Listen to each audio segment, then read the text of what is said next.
Caríssimos irmãos, caríssimas irmãs, louvado seja nosso Senhor Jesus Cristo. A Semana Santa e especialmente a festa da Páscoa é um grande convite para que contemplemos os grandes acontecimentos que estão na origem do cristianismo, desta grande história da qual nós, nossa geração, somos herdeiros. Logo quero insistir sobre a palavra acontecimento, que é uma palavra que está muito presente nos evangelhos e especialmente no evangelho de Lucas. Acontecimentos que se deram na história, quando Tibério era imperador de Roma e Pilatos era o governador daquela região da Judeia, da Palestina. E Caifás era o sumo sacerdote. Quero dizer, fatos históricos amplamente documentados. E podemos compreender que se Jesus tivesse continuado dentro do túmulo depois da crucificação e morte, nós não estaríamos aqui agora. Por quê? Porque é uma lei que os poderosos conhecem muito bem, que quando é eliminado um líder, o grupo que ele liderava se dispersa. Mas não foi isto que aconteceu naquele tempo. Sim, Jesus foi condenado à morte, morreu na cruz, foi enterrado, mas ele apareceu de novo vivo, conversando, sendo visto, ouvido e tocado. Ele disse a Tomé: toque aqui, põe aqui o teu dedo, como vivo. E então os apóstolos e os discípulos se encheram de entusiasmo, de alegria, de paixão para anunciar ao mundo inteiro, com uma velocidade impressionante, dados os limites daquela época, este grande acontecimento, como testemunhas de Jesus ressuscitado, vivo. Ele está no meio de nós, ele vive. E por ele que vive é que Pedro cura um paralítico que lhe pedia esmola.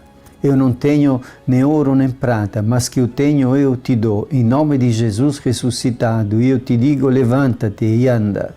E assim aconteceu, como está relatado nos Atos dos Apóstolos. Certamente, se não tivessem convivido durante alguns dias, algumas semanas com Jesus ressuscitado, todos os apóstolos e discípulos teriam retornado cada um para a sua casa, assim como os discípulos de Emaús estavam fazendo. E foi Jesus ressuscitado que se juntou a ele como se fosse mais um peregrino e conversando com eles a respeito das Escrituras, foi explicando diversas coisas e depois, quando entrou na casa, ao partir o pão, eles o reconheceram e entenderam que era o Senhor Jesus ressuscitado. O que eles tinham visto pendurado na cruz, o que eles tinham acompanhado até o túmulo, e depois, desconsolados, retornaram para casa. Aquele Jesus é que estava vivo e eles correram de volta para encontrar os outros que ainda estavam reunidos na cidade de Jerusalém. E Jesus ressuscitado apareceu a muitas pessoas, em muitas situações, em muitas circunstâncias, mais de uma vez. Então não pode ser identificada a ressurreição de Jesus como uma fantasia, pelo contrário, como uma coisa mais sólida, porque os apóstolos, em primeiro lugar, eles eram duros de acreditar. O próprio Tomé fala: se eu não tocar com a minha mão, se eu não puser o meu dedo no buraco feito pela lança e pelos pregos, eu não acreditarei. Porque evidentemente eram trabalhadores, eram pessoas acostumadas a ter os pés no chão para poder sair de barco, olhar primeiro o tempo, as nuvens, a possibilidade de uma tempestade, gente acostumada com coisas muito práticas, concretas, não com fantasias, quem sabe de que natureza.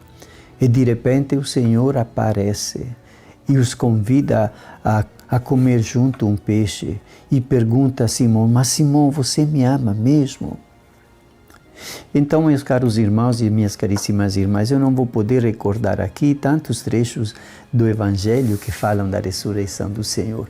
Quero dizer somente que é importante acompanhar com a abertura da nossa inteligência e do nosso coração, para que possamos recolher, sim, o testemunho daqueles que viram e ouviram. Eu fico sempre impressionado com o início da primeira carta de São João. São João, o mesmo que escreveu o Evangelho, escreveu também 3 cartas. Na primeira carta, ele escreve logo no início, nos primeiros versículos, dizendo assim: o que nós vimos com nossos olhos, o que nós ouvimos com nossos ouvidos, o que tocamos com as nossas mãos, é disto que nós falamos, porque nós vimos, ouvimos e tocamos o verbo da vida. Esta é a natureza do cristianismo, este é o seu fundamento.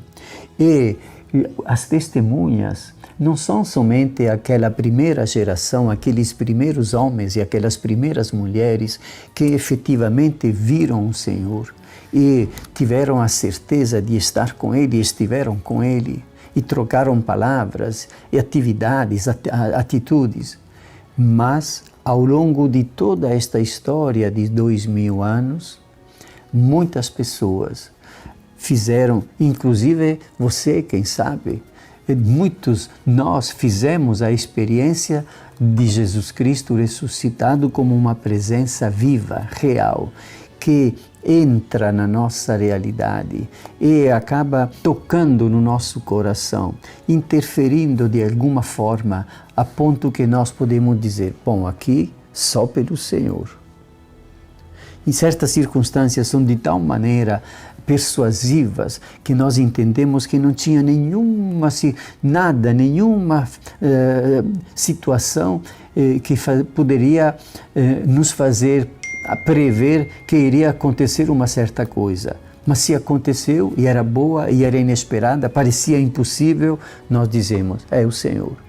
E então é assim que também a certeza da sua presença, como aquele que vence o mal e a morte, que continua atuando quando temos esta abertura de fé e quando Ele se compadece das nossas necessidades, é isto que fortalece a nossa fé, a confirma, e nós podemos ser suas testemunhas autorizadas também na nossa geração. É isto o convite que eu quero fazer a você.